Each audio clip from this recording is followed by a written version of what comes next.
Hey, what's up? This video is going to be going over and talking about the Minnesota at Nebraska game played last Saturday, so let's get into it. Alrighty, first of all, sorry this video is a couple days late. I like to put these out on Mondays to really wrap up the game, but I've had a crazy week. But I was excited to finally do a video about Nebraska winning a game. This is a huge monkey off the back for this program. It was really starting to be an emotional drain on the team and the fans and Husker Nation as a whole. I think Nebraska as a program had lost like 12 or 13 consecutive games dating back to last year. So just an absolutely brutal stretch that I hope we never have to go through again. But wow, now it really feels like the dark cloud has been lifted. This team can start to grow in the Frost era and start to smile and laugh again and have a good time coming to the facility. It was a big win for Nebraska to get. And I want to start off with something funny that I saw here in this game. This is going to be on this play. It's a quick throw out to here. And then Stanley Morgan is kind of pushing his teammate Spielman for extra yards. And Spielman thinks that it's somebody from Minnesota shoving him in the back after the play. So he gets all pissed off and turns around ready to fight. And it's just Stanley Morgan saying, hey, like, chill, it's me. And then, he slaps the referee on the butt. He starts laughing. It's just a funny play.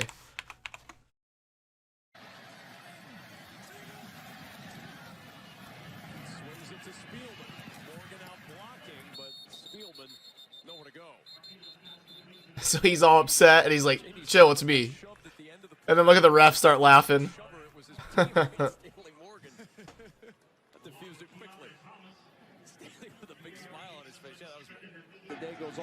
So now I'm just going to go over a couple of the big plays. There wasn't a whole lot that to go over in this game. It was pretty straightforward. There was nothing super crazy to point out that I found.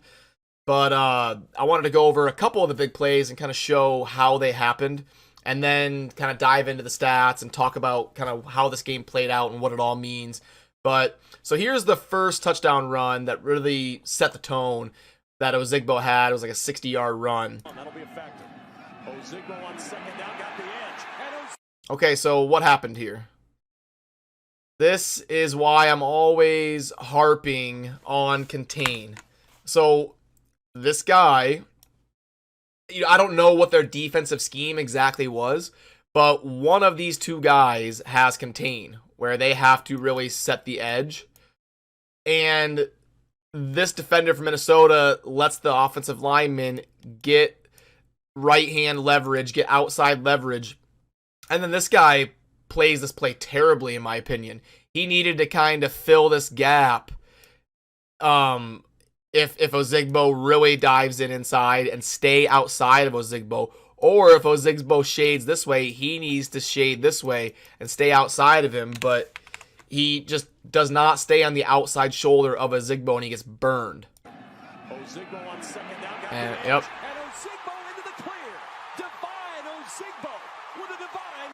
And good job for a back like Ozigbo to have the speed to, instead of that being a 20, 25-yard play, finishes it off and gets the 60-yard touchdown.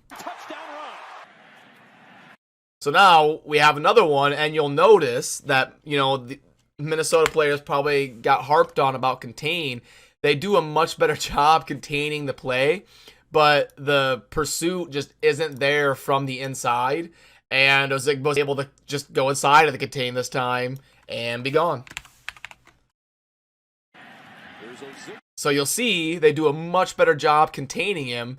And on a play like this, you're only going to be able, one of these guys is going to come free. So what you're going to do is take the biggest threat.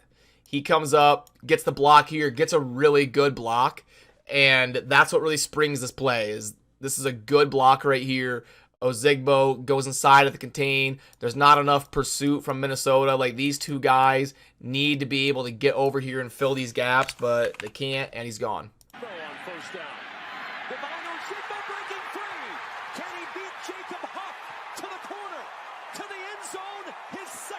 And him being able to outrun number 2 like that is really good, but I want to make sure and give credit where it's due.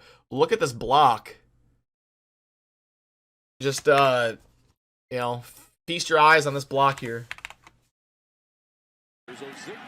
Boom. Use your arms.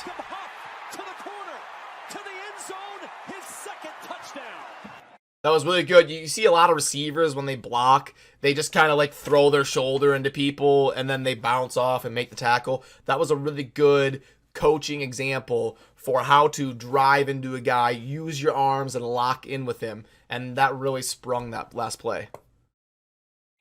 This is the trick play that Minnesota ran. They're gonna kind of run the ball over here. The quarterback comes over, gets the pitch, and then rolling to his right, he's going to throw a deep ball to a guy over here on the right side of the field. And it's actually covered extremely well, almost too well. And sometimes when you're in man coverage, like let's say that these two are locked in man coverage. So what happens is if you're stride for stride with that receiver, you're running down the field like this, it can actually be good for the quarterback to throw the ball right here on the, they call it on the back shoulder. I guess on this play, the back shoulder would be over here. I'm thinking in terms of the play because, you know, it would probably be better for me just to draw it over here. But so yeah, there's coming down the field and, you know, let's say the defensive back is right here and the receiver is right here. If the quarterback leads the receiver, it's going to be hard for him to get through the defensive back, and the defensive back can maybe come forward and pick that. But what Minnesota does is actually throws the ball like right here. And if you can get that back shoulder in, you know, deep down the field man coverage, it can actually be tougher for the defender because then the defender has to come through the receiver to get to the ball, and that back shoulder throw can actually be really tough to defend, and that's exactly what happens to Nebraska. You know, he's stride for stride with the receiver. He gets his head around, does everything right, but it was either luck or skill. The ball's just placed right in that back shoulder, and he couldn't really make a play on it. So, also, number 24, good play recognition, comes flying in here, and this was almost a disastrous play for Minnesota. He is like 100th of a second too late on hitting the guy's arm, causing a fumble, causing a tip ball. This was so lucky for Minnesota that this ended up not only getting thrown as far downfield as it did, but to be caught. For him, we'll flip it back to Morgan, and Morgan going to throw, looking for Green down the right sideline, and Green's got it inside the 10. It's first. But yeah, you see how he's in perfect position, like perfect coverage, stride for stride with the receiver, head on the ball. But the ball just comes right here to the back shoulder. It's easier for the receiver to turn around, catch that ball. You know, if this ball leads the receiver, like out here or something, it probably gets picked off. So either a really good throw or kind of lucky or maybe a blend of both. But yeah, that's mainly everything that I kind of wanted to go over as far as the big plays in the game. The other big plays were kind of self-explanatory. It was just kind of guys making a good play. So now I'm going to kind of pull up the box score, go over some stats, and kind of what this game means. Okay, so here I've got the box score pulled up. Nebraska defeats Minnesota 53-28 at home. The most alarming stretch was kind of the end of the second quarter to the beginning of the third quarter, where Minnesota really went on a run and pushed it to 28-22. They had all the momentum. They really looked like they were going to come back and snatch this game from Nebraska in heartbreaking fashion again. But we saw that next gear. We finally saw that next gear from Nebraska to really put together 4 quarters of football instead of 1.5 or 2. They put together a 4-quarter game, and they made that last push with that top gear. So this was a big step for Nebraska as a program under Frost.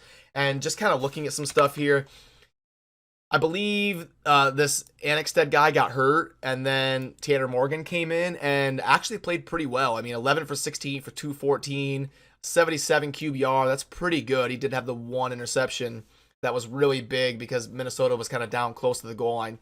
Adrian Martinez was an absolute just specimen in this game. I mean, 25 of 29, 276, a 9.5 average, a 92 QBR, and because of the rushing totals he had, that's what pushed that QBR so high. 15 for 125 for an 8.3 average, and look at Ozigbo. I know this was because of some big runs, but there's something to be said for having those big runs. I mean, he averaged 12.7 on 12 carries. This guy is routinely averaging 7, 8, 10 yards a carry, just killing it this year. He has been one of the brightest spots on this team. If I had to pick like my top bright spots for the team this year, my top 5, it would be Adrian Martinez, Divino Zigbo, Maurice Washington, JD Spielman, and DiCaprio Boodle. That would be kind of my top 5 players that have really overachieved and been more than I thought they would be this year.